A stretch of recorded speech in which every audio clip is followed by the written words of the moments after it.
Hey everyone, George from Elite Motor Cars. Today we have in front of us this beautiful and classic 1985 Cadillac Seville.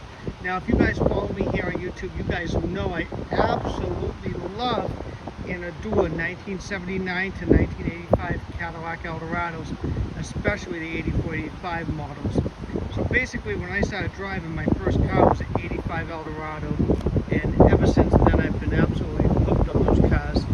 So when I got into the car business in the mid-90s, late 90s, these cars here, the Sevilles, they were out there, the Eldorados, they were not popular back then. It was just a different time. So I bought and sold lots of these Sevilles at the time. And then probably like 10 or 15 years ago, I'm like, I would really like a Seville. And they're actually pretty tough to find these days, because you either find them they're beat up, they're really rough, or they're minty, and they're low miles, and they're a ton of money. But the one thing that happened with the Seville and the Eldorados were treated a bit nicer. The Seville was more of a family sedan, so they got beat up, killed, junked, and the Eldorados, even though a lot of them got junked, a lot of them were preserved because they were personal luxury cars, especially the convertible. So they lasted longer. And I mean, the Sevilles, they got beat up. I mean, my parents had one when I was a kid. I mean, they had a 1980 Seville. It was a two-tone burgundy one at the time. It was originally a diesel. I mean, but they had that car for a while, but they used it. It was a family car. That's what it was. And that's what these cars were designed to be. They was designed to be a mid-sized family sedan at the time. I mean, they're awesome cars. This one's a basic Seville. It doesn't have all the options in the world. It's just basically a standard Seville. It's finished in a cameo ivory with sandalwood velour interior. I think I got those names right. I looked at my book like 3 times to remember the colors, but you just can't remember all the color names, especially the oddball stuff like this. This is not a color you saw tons of. This is actually a pretty rare color in general, especially with the sandalwood cloth interior, velour interior. I almost called it leather. But this is just a unique automobile. This car is pretty original, untouched car. It's a really nice driver. It actually came from a Chrysler dealer up in Connecticut. They had it for a long time. If you look at the bustle back of these cars, let me step back a bit here from that car. I mean, these cars, Cadillac was basically the first one to start that trend of the bustle back. I know Chrysler and Lincoln soon followed, but nobody executed it as well as Cadillac did at the time. So these were always the hit when it came to the bustle back cars of the 1980s. And they're unique, they're awesome. I mean, and somebody left the dealer plate in the back window. I'm going to take that out. I'm going to grab that out of there. Give me a second here, guys. Rush it down here. Look at these cars. Look at the lines. Look at the quarter. Look at how cool the quarter is in this car. Look at how cool it is right there. How it goes up. And this is a metal roof car. A lot of them had coach tops on them. I absolutely love them with the coach top, and I like them without. So just like the Eldorados. I like the Eldorados dressed up to the nines, and I also like a traditional Eldorado as well. Now this is probably the most traditional Seville you'll find out there, with the velour interior, the metal roof. I mean, it's just a beautiful car. It really is, guys. It is not perfect by any means of the imagination, but just a nice driver. I'll show you guys all the marks in a minute here. I mean, the paint's pretty good. It's got some haze in it and stuff, but pretty bright and shiny. It's a beautiful car. Power antenna actually does work, guys. I forgot to mention that. Tires are old. I think gotta guesstimate the tires are gonna be 20 years old. So I probably replaced those plates not really using it. Hubcaps are in pretty good condition. This one has some dents and scuffs on it, as you can see. The center cap's discolored. Definitely replace those tires. They gotta be at least 20 years old, my guesstimate. I'm really good at reading date codes, to be quite honest. I can just tell these are old tires. That center cap is damaged there, as you guys can see. Looks pretty good. Nice emblem. It is missing the photo ornament, which is a sin. So you can probably find them on eBay pretty reasonable. Look at the hood in that car, guys. Let me back up. Look at the nose on that car. These are good looking automobiles. Just as pretty as the Eldorado. Actually, not as pretty. I shouldn't say that when I'm doing a video of Seville. They're pretty still. A beautiful traditional Cadillac grille. Dual headlights on both sides. This car just yells 1980s. And I love all the chrome on them and everything else. Chrome there, the chrome down the hood. Quick question for you guys. Let's see if you can answer below. Which Cadillac Seville did not have a chrome molding down the hood? If you're a Cadillac guy, especially 80s Cadillac guy, you probably know. So answer below. Let me know which one you think did not come with the chrome molding down the hood. And as always, guys, please take a second to like and subscribe. I'd really, really appreciate it. Also, check me out on Facebook and Instagram, especially Facebook, Elite Motorcars, Peabody, Massachusetts. As you guys can hear, it's always windy out here with those pictures. It's just always the way. Always the way in sunny New England. Beautiful, but it's windy. Jump in this one for you guys. So, guys, just want to show you before I get into any further, it does have 2 sets of keys right there.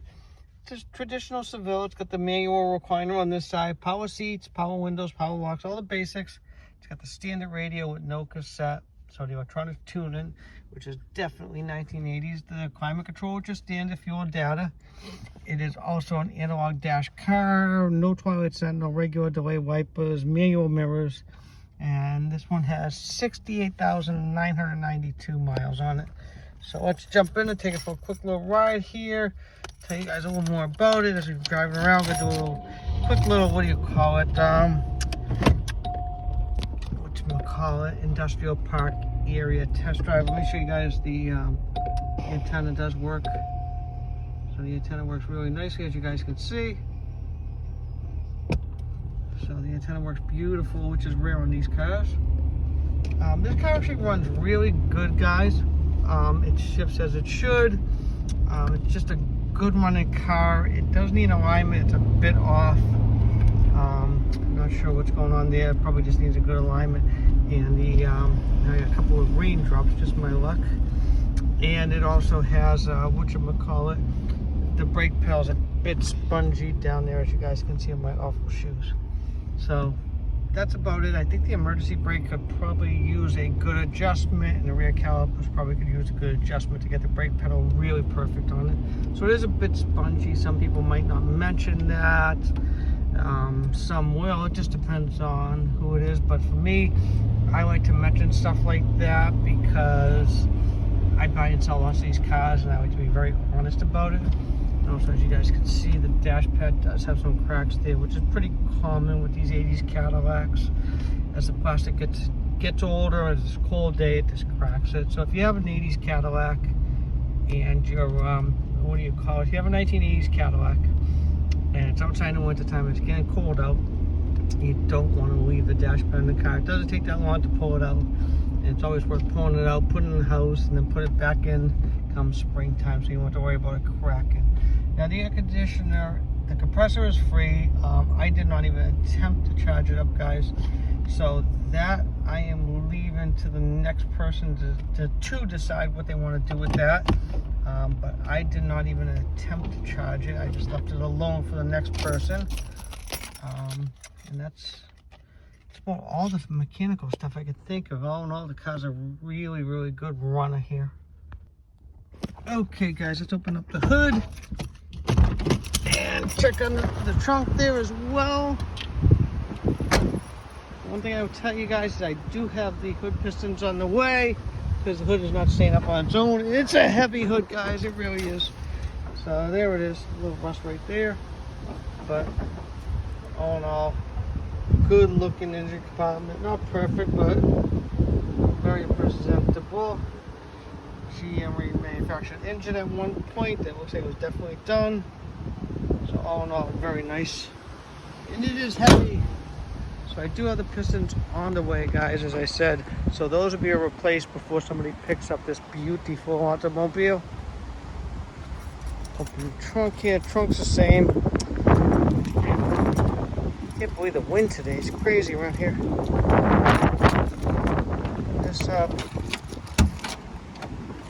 So there's a trunk.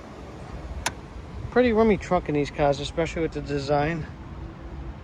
It does have that trim piece that's missing off the passenger fender as well. And the pull down does work correctly like it should.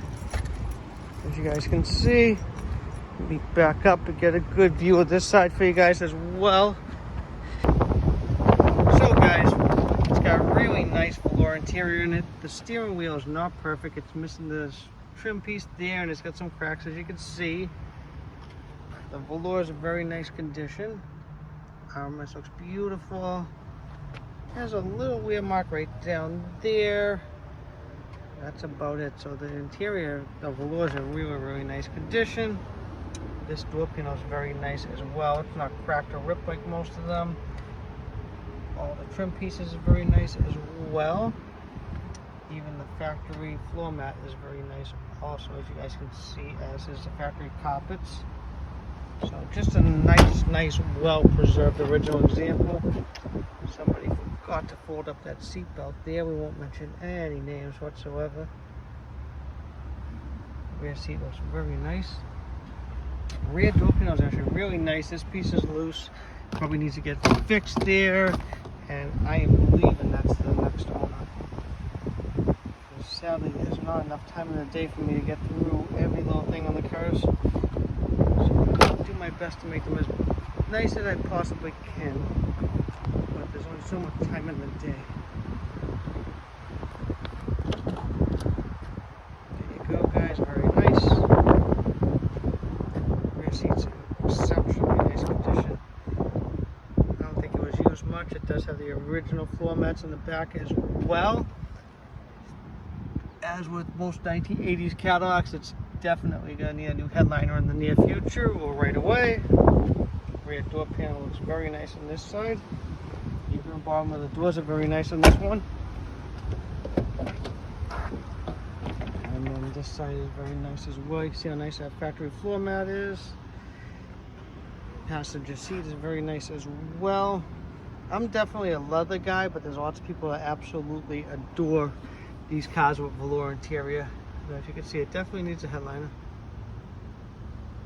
But just a really well kept original example.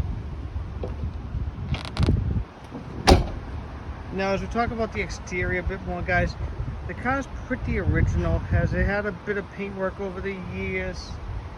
I can see a couple of fenders. I'm pretty sure the roof might have been painted at one point. And I'm pretty sure that this quarter panel, the top part of this quarter panel was painted. So it does have some paintwork over the years, but looks to be a good 60-70% of the original automobile right here. So basically, all in all, it's a really truly an untouched original example. It will need bumper fillers. They all need bumper fillers. These are available on eBay. But the nice thing about this one, it's got all the trim, it's got all the emblems on it. Nothing's touched, nothing's Mickey Mouse, which is nice. So as you see these cars, there's all kinds of crazy wiring underneath the hood and just a bunch of this stupid stuff. This car's original, there's no craziness anyplace. This car's just the way it left the factory. So that bumper filler right there needs to be replaced. Basically the front bumper fillers need to be replaced in the rears. So they're all junk.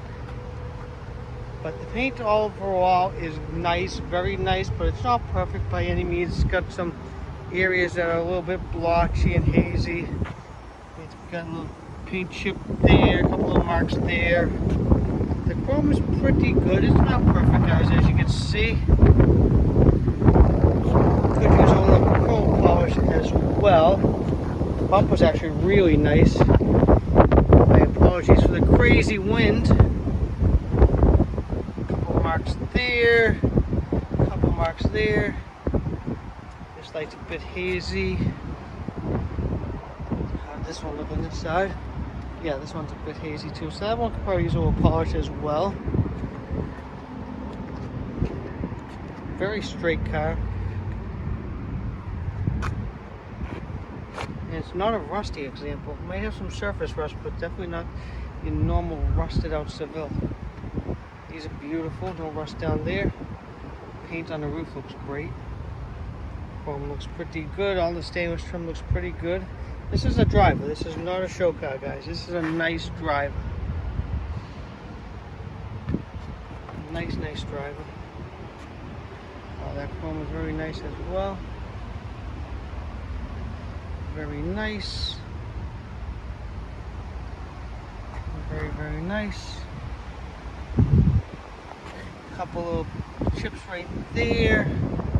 Chrome on the rear bumper is not bad, except around these marcoids. The plastic chrome, so it's not the greatest. Produce a good detail. Now the paint on the deck lid, I apologize for this crazy wind. It's got some checking and some rust, as you can see.